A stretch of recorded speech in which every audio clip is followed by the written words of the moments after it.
வாழ்க வளமுடன். அறிவதனை கருவினிலே இணைத்து தவமாற்ற ஐம்புலன்கள் அமைதி பெறும், அருகுணம் சீராகும்.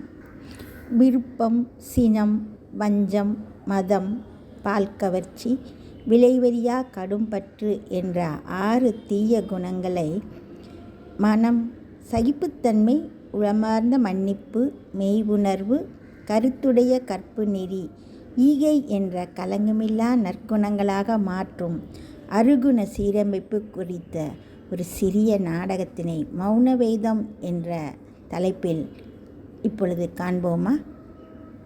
பொருத்தமுள்ள உளப்பயிற்சியாம் அருகுண சீரமைப்பு பயின்று புகழ், இன்பம், அமைதி பெற வாரீர் வாரீர் வாரீர். வாழ்க வளமுடன். வாழ்க வையகம், வாழ்க வையகம், வாழ்க வளமுடன். அனைவருக்கும் இனிய காலை வணக்கம். மௌனமாய் இங்கு வேதாத்திரிய வேதம் அரங்கேறுகிறது.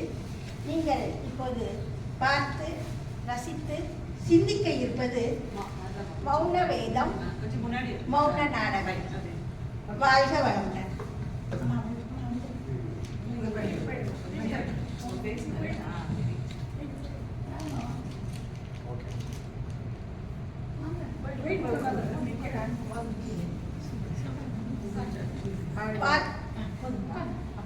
வாங்க.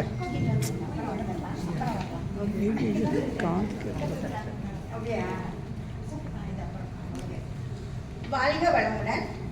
மனித வாழ்க்கை ஆசையில் தான் மலர்கிறது, வளர்கிறது, வாழ்கிறது. ஆசை இல்லாத மனிதர்கள் இல்லை. ஆசையே இன்பத்திற்கு காரணம். ஆனால் அந்த ஆசையே துன்பத்திற்கும் காரணமாகிறது. ஆசையின் மறு வடிவங்களாய் 6 தீய குணங்கள் உள்ளன.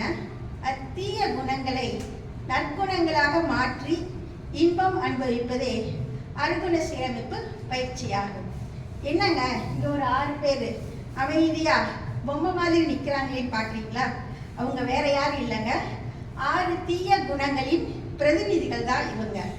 6 தீய குணம், 6 தீய குணம் என்னென்னு பார்க்கலாங்களா? அவங்க ரெடி, நீங்க ரெடியா? முதலாவது ஆசை. அளவு மீறும் போது அதுவே துன்பம் தரும் பேராசை ஆகிறது. பேராசை பெருநஷ்டம், உண்மைதானுங்க? இது துன்பம் தரும் தானே.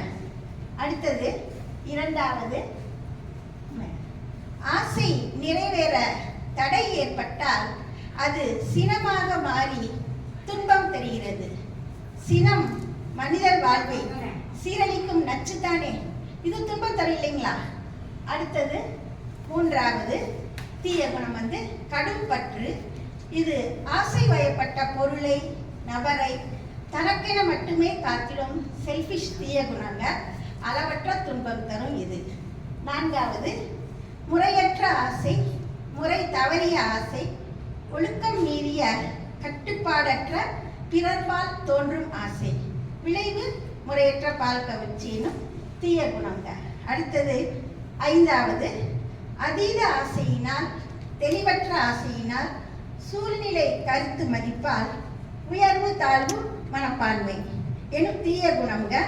இது தருவதோ குழப்பம் மற்றும் கடும் துன்பம். அடுத்தது ஆறாவது தீய குணம் வஞ்சம்ங்க.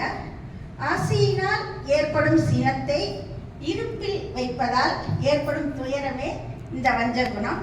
வஞ்சம் தரும் துன்பம் கொஞ்சம் நஞ்சம் இல்லைங்க, மிக அதிகம். இந்த 6 தீய குணங்களை சீரமைத்து முன்னாடி நல்ல குணங்களா மாற்றுவது எப்படி? வாருங்கள் மனவளக்கலை யோக மன்றத்திற்கு.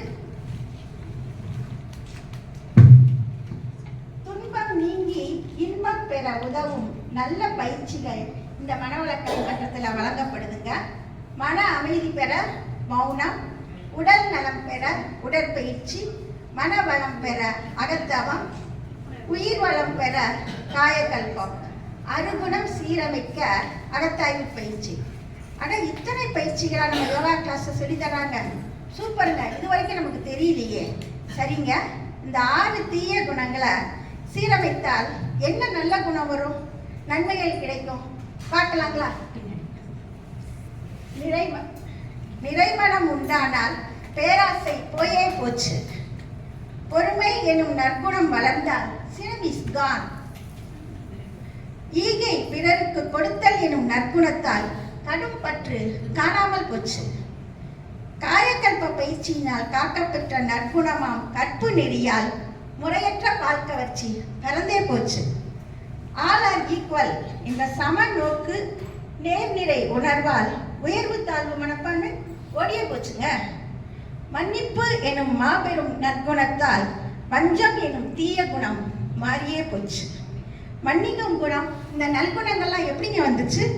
மனவளக்கலை யோக பயிற்சிகள் தானே வந்துச்சு.